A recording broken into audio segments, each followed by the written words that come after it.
혹시 어떤 사람의 그 스타일 있잖아요. 그걸 알게 됐을 때 확 끌리거나 아니면 반대로 좀 거리를 두게 되거나 그런 경험 있으시죠? 사람의 성품이라는 게 참 중요하잖아요. 네, 그렇죠. 첫인상도 중요하지만 알면 알수록 그 사람의 진짜 모습, 성품이 관계에 큰 영향을 미치죠. 맞아요. 그래서 오늘 저희가 좀 깊이 파고들 이야기는 바로 신. 구체적으로는 성경 속 여호와가 직접 밝힌 자신의 스타일. 그러니까 핵심 성품에 대한 글입니다. 아, 그 유명한 구절 말씀하시는군요. 출애굽기 34장. 네, 맞습니다. 34장 6절과 7절. 이 정말 짧은 구절에 담긴 신의 자기소개인데요. 이걸 통해서 그 복잡하면서도 아주 매력적인 모습을 함께 탐구해 보려고 합니다. 여러분이 받으신 자료가 바로 이 구절에 대한 해석을 담고 있죠. 이 글은 신이 모세 앞에서 자신을 드러내는 장면에서 시작하는데요. 나 주는 자비롭고 은혜로우며 이렇게 선포하는 부분이요. 네. 그런데 여기서 정말 흥미로운 지점이 원문에 더 가깝게 보면 여호와라 여호와라 하고 자기 이름을 두 번이나 외친다는 거예요. 맞아요. 그 부분을 이 글에서 되게 강조하더라고요. 네, 이게 마치 자, 내 이름을 걸고 약속하는데 지금부터 내가 말하는 내 모습은 진짜다. 뭐 이런 선언 같다고 이 글은 해석을 해요.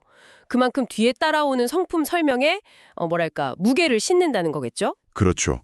자기 이름을 걸었으니까요. 그 첫 번째로 나오는 성품이 바로 자비롭다. 히브리어로 라훔인데요. 이 단어의 뿌리가 어머니의 자궁, 그러니까 레헴과 같다는 점을 이 글에서 딱 짚어줍니다.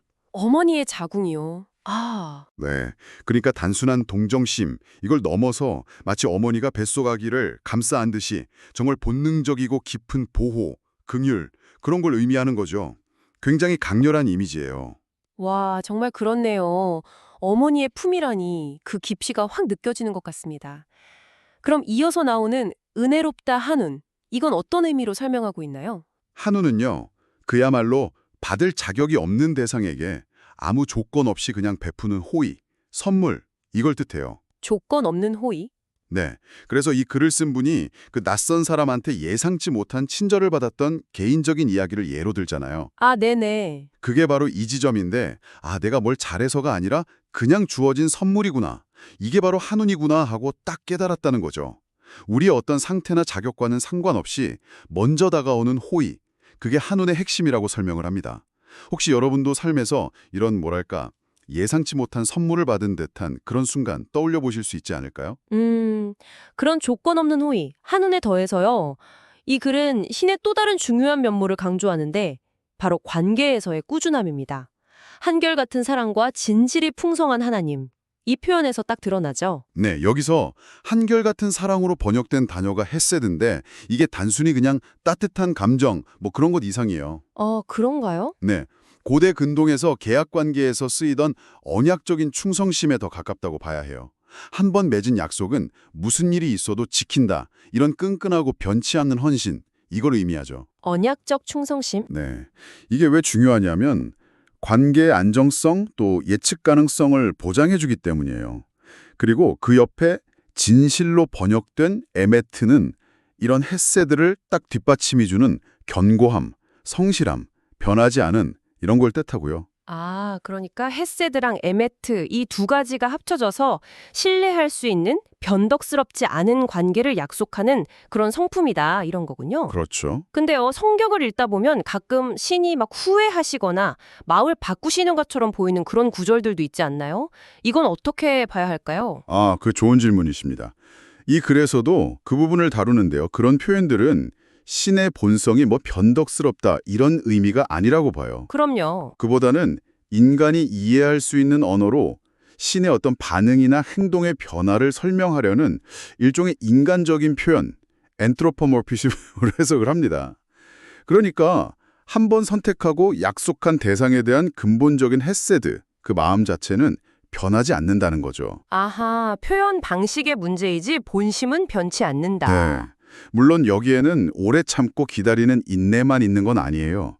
때로는 관계를 바로잡기 위한 어떤 그러니까 사랑에서 비롯된 훈육도 포함된다고 이 글은 덧붙이고 있습니다. 관계를 위한 꾸준함, 그리고 때로는 좀 따끔한 인도하심이라. 그렇군요. 이제 마지막으로 살펴볼 부분이 이 글이 제시하는 신의 또 다른 중요한 측면인데요. 바로 용서와 공의의 관계입니다. 7절 말씀이죠. 네, 7절을 보면 신은 악과 허물과 죄를 용서한다 이렇게 선언을 하시죠. 네. 하지만 동시에 벌할 자는 반드시 벌하고 그 죄를 3, 4대까지 갚는다 이렇게도 말씀하세요. 여기서 이 글이 아주 흥미로운 해석을 내놓습니다. 어떤 해석인가요? 그걸 하세드, 즉 한결같은 사랑은 수천 대에 이르도록 베푸는데 죄에 대한 벌은 고작 3, 4대에 그친다는 이 엄청난 불균형. 여기에 주목하라는 거예요. 아, 그 불균형 자체에 메시지가 있다? 그렇습니다.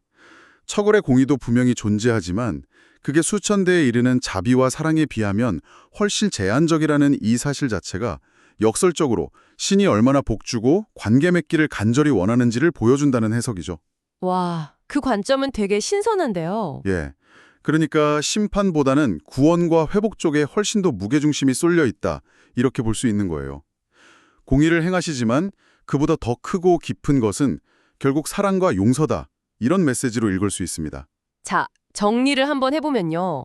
오늘 저희가 탐구한 이 내용은 신의 성품을 아주 입체적으로 보여주는 것 같아요. 그 어머니 품 같은 깊은 자비, 라훔과 조건 없는 호의, 한운로 관계를 시작하시고 또 언약에 기반한 흔들림 없는 사랑, 헤세드와 진실함, 에메트로 그 관계를 쭉 지켜나가시고 네.